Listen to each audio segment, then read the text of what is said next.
ทธบาทจำลองของพระสัมมา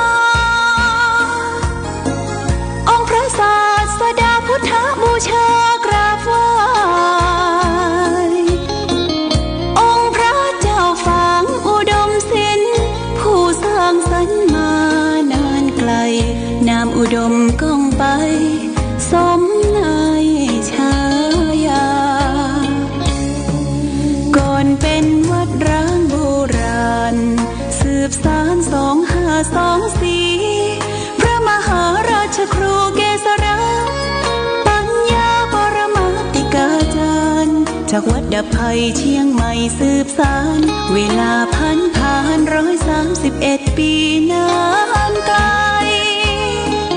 วัดพระบาทอุดมรุ่งเรืองงามตา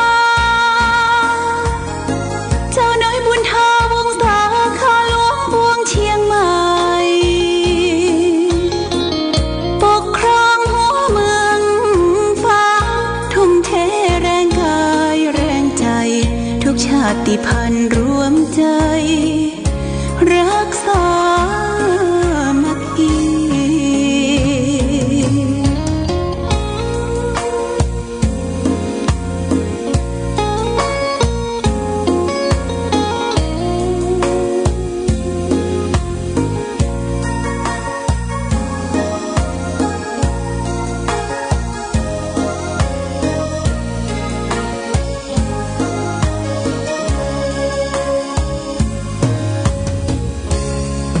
ก่อนเป็นวัดร้างโบราณ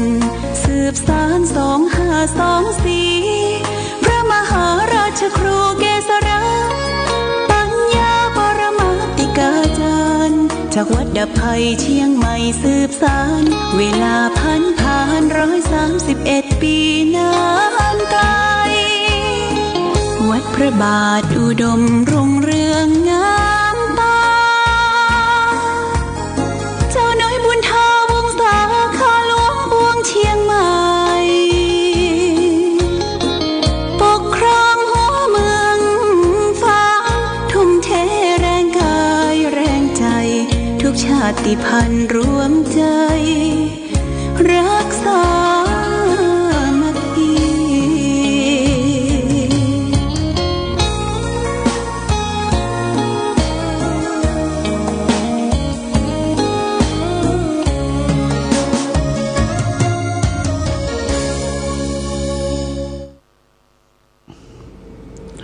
ศรัทธาสาธุชนญาติโยมท่านพุทธบริษัททั้งหลายวันนี้รายการธรรมะประทีปส่องต่างก็ได้มาพบปะกับพ่อแม่พี่น้องศรัทธาสาธุชนญาติโยมแห่งครั้งหนึ่งวันนี้เป็นวันพุธที่11เดือนมีนาคมพุทธศักราช2569ซึ่งตรงกับเดือน4ใต้เดือน6เหนือแรม8ค่ำวันนี้เป็นวันพระวันศีลเดือน6เหนือแรม8ค่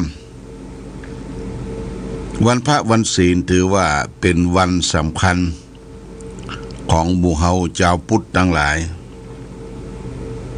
ที่จะได้ระลึกถึงว่าวันนี้วันพระจะต้องไปวัดวาอารามไปใส่บาตรญาติปกที่บ้านใกล้วัดที่เคยไปกันวัดบางวัดเปิ้นก็จะไปเฉพาะเมื่อเจ้า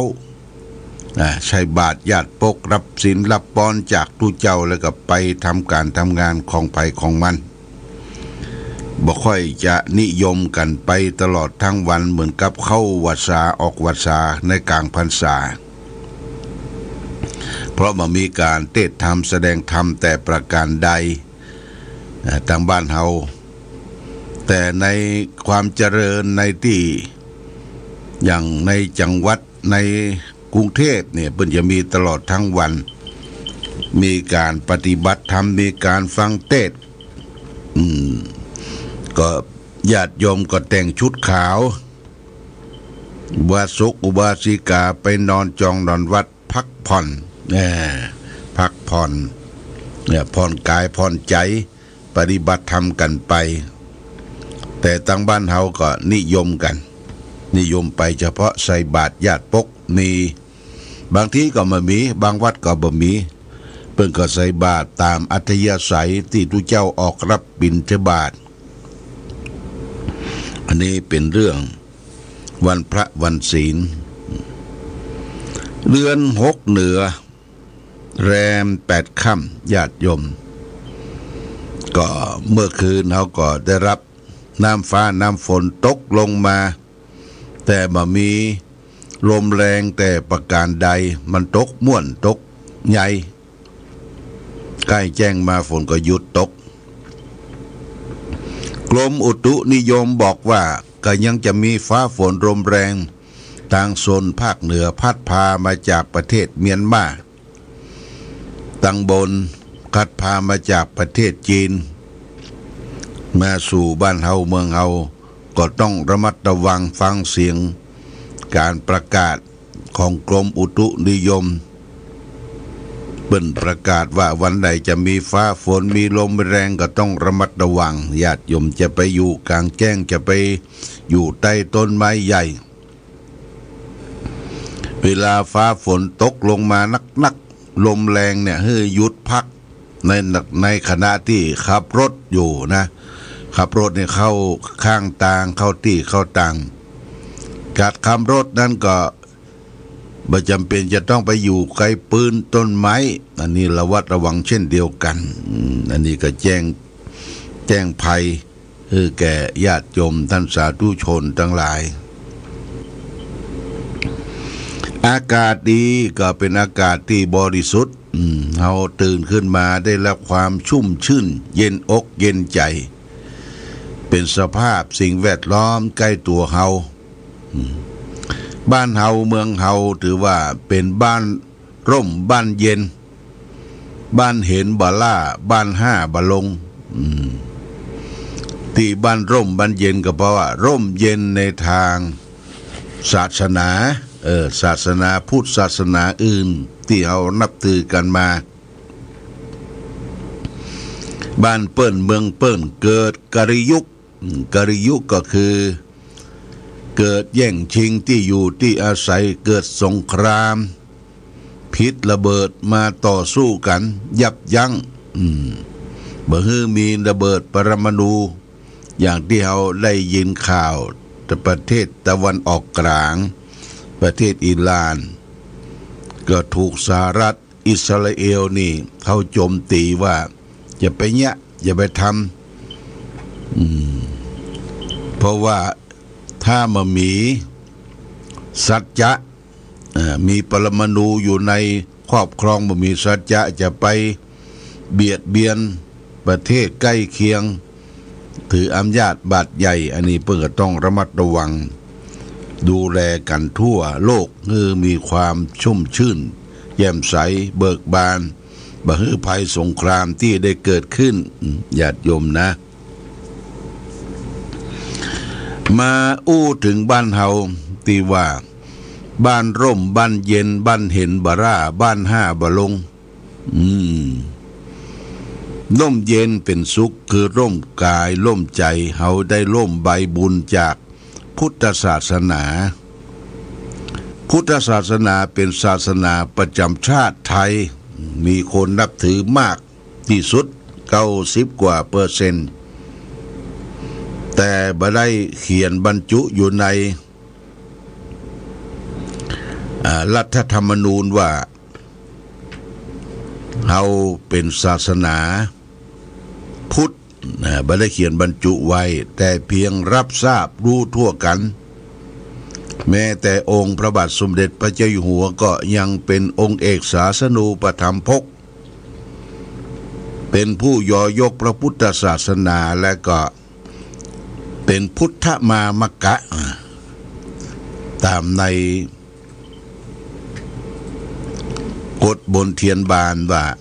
จะต้อง นับถือพระพุทธศาสนาเต้าอั้นนี่ญาติโยมนะอันนี้ก็แจ้งให้หมู่เฮาและท่านทั้งหลายคำว่าศาสนาเป็นสิ่งที่เราเชื่อถือนับถือกันมา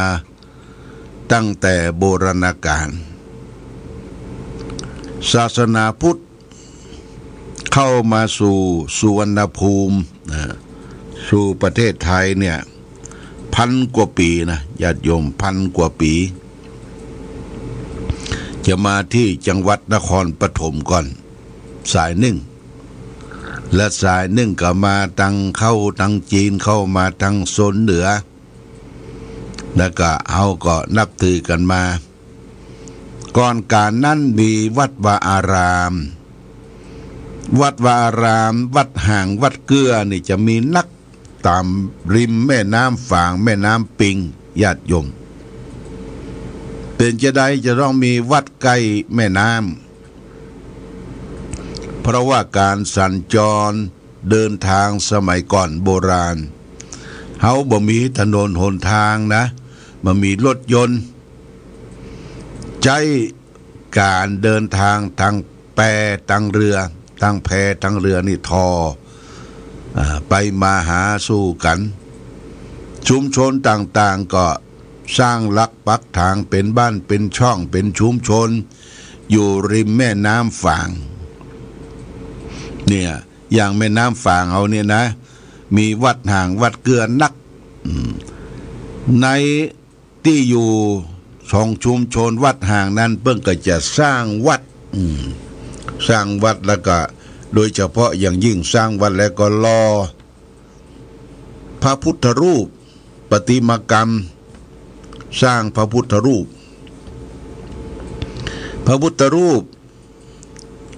ใหญ่โตโอฬารสวยจดงดงามทั้งประทับนั่งทั้งยืนทั้งนอนญาติโยมนะพระยืนพระนั่งพระนอนนี่มากมายก็ได้รับ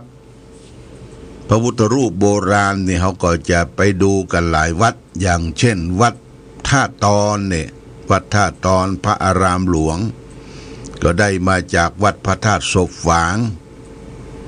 วัดศรีบุญเรืองแม่ห้างนี่ก็มีพระเก่าพระเกื้อแล้วก็วัดพระพุทธบาทอุดมก็มีหลายตนหลายองค์วัดเจดีย์งาม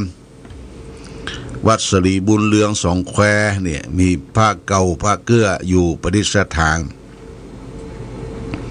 ส่วนมากก็จะได้จากวัดห่างนอกจากมีพระพุทธรูปแล้วยังมีไม้นะญาติโยมไม้ซุงนะไม้ซุง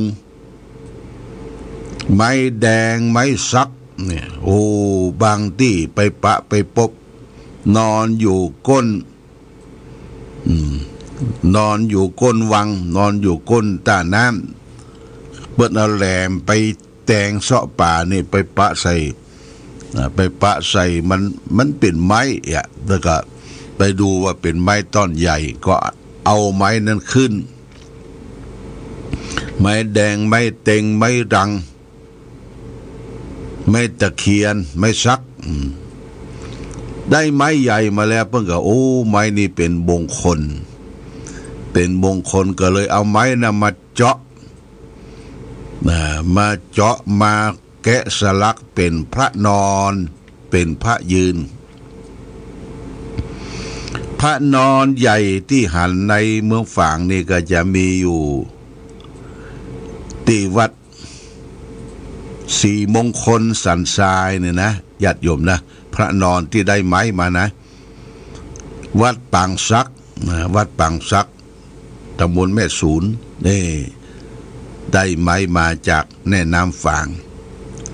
และนอกจากนั้นวัดที่เอาไม้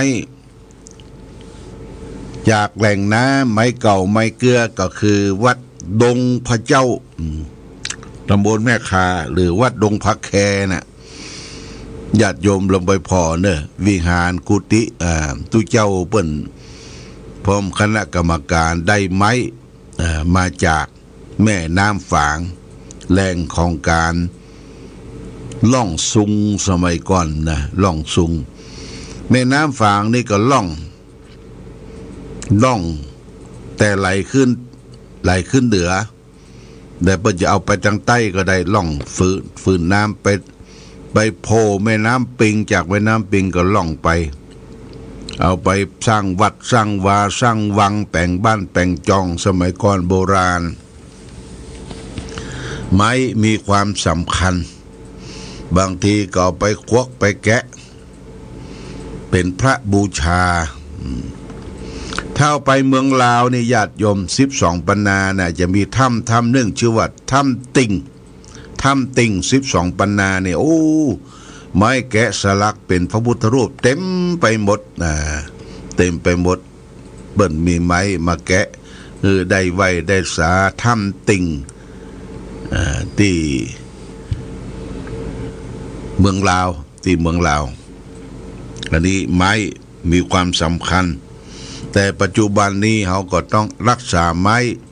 ปลูกไม้ทดแทนของเก่าของเดิมไม้อยู่ที่ไหนก็เกิดความร่มรื่นเบิกบานตัวนี้คุณอารีพันจันทร์ท่านผอ.พุทธจังหวัดเชียงใหม่ได้มาเปิดงานสัมมนาของโรงเรียนปริยัติสามัญเขต 5ที่วัดพระพุทธบาทอุดมตั้งแต่ขึ้นมาพบปะ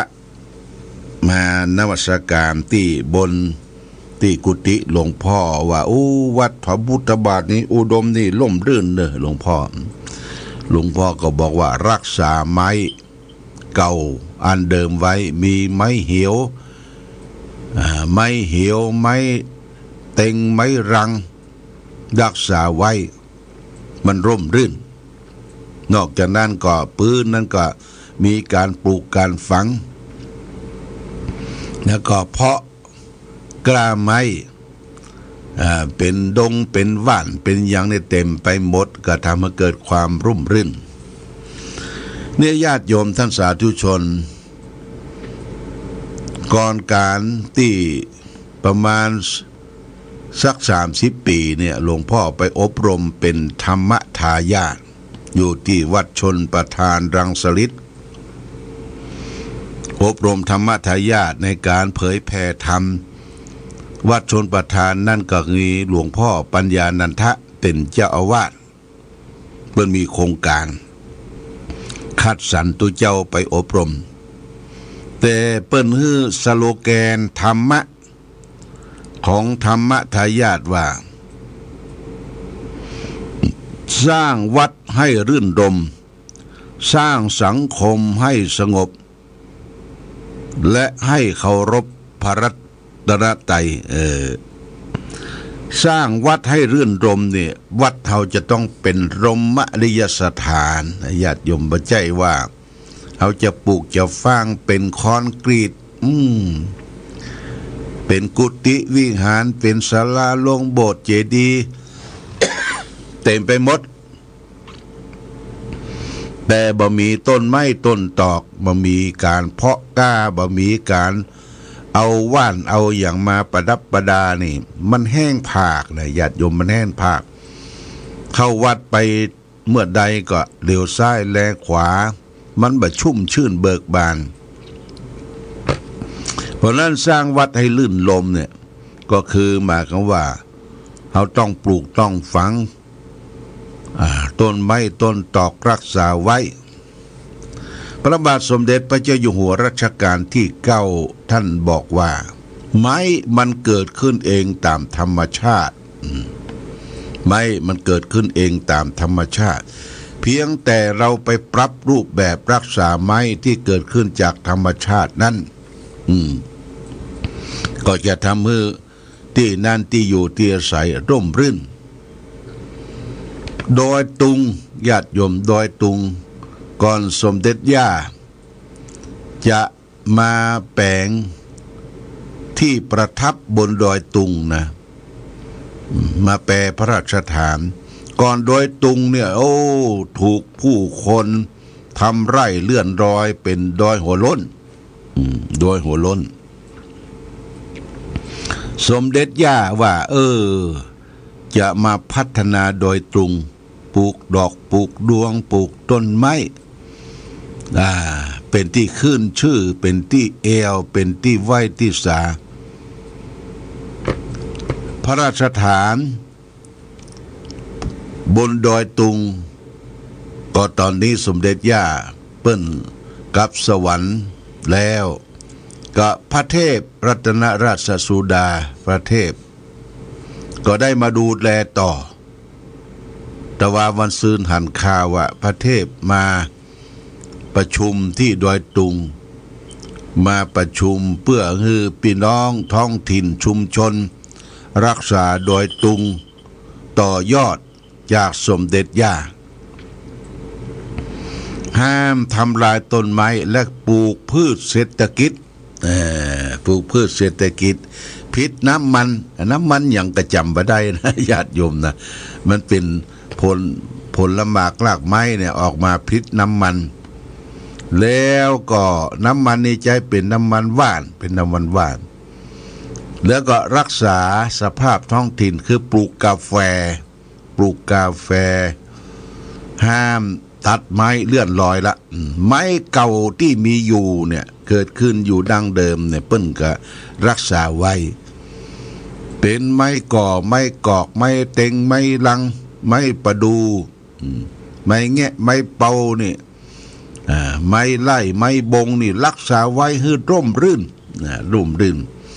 มีกรมป่าไม้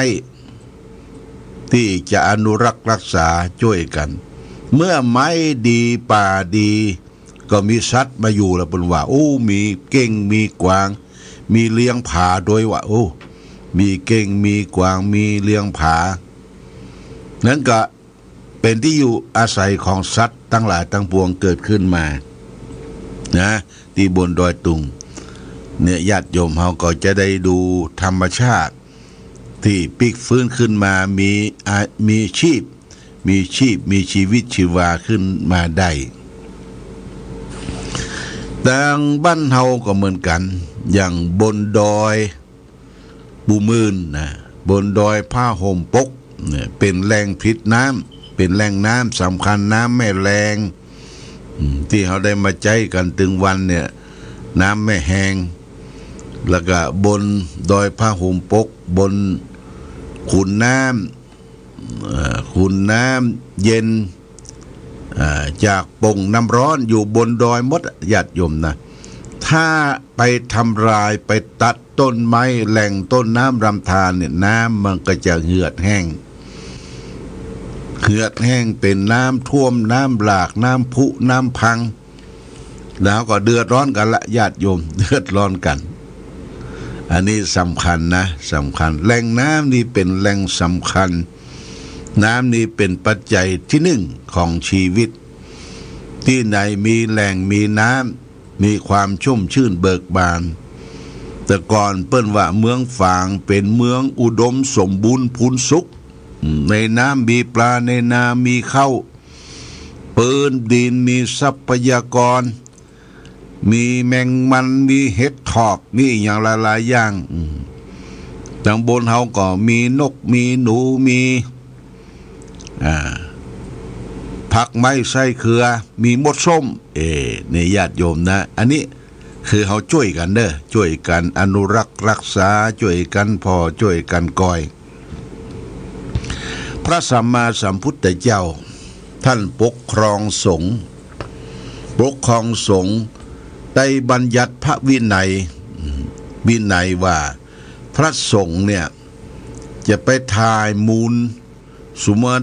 าตะไปขี้ไปเยี่ยวลงน้ำนี่พิษอาบัตินะญาติโยมพิษอาบัติไปทำลายน้ำที่สะอาดไปทายมูลไปล้างบาตรก็บ่ได้ล้างบาตรเอาเทลงน้ำเนี่ยสัตว์ทั้งหลายที่อยู่ในน้ำได้รับผลกระทบจากพริกจากเกลือนี่ก็จะตายกล่าวถึงพืชเหมือนกันเปิ้นว่าห้ามพระภิกษุสงฆ์ได้เคลื่อนที่ได้ตัดไม้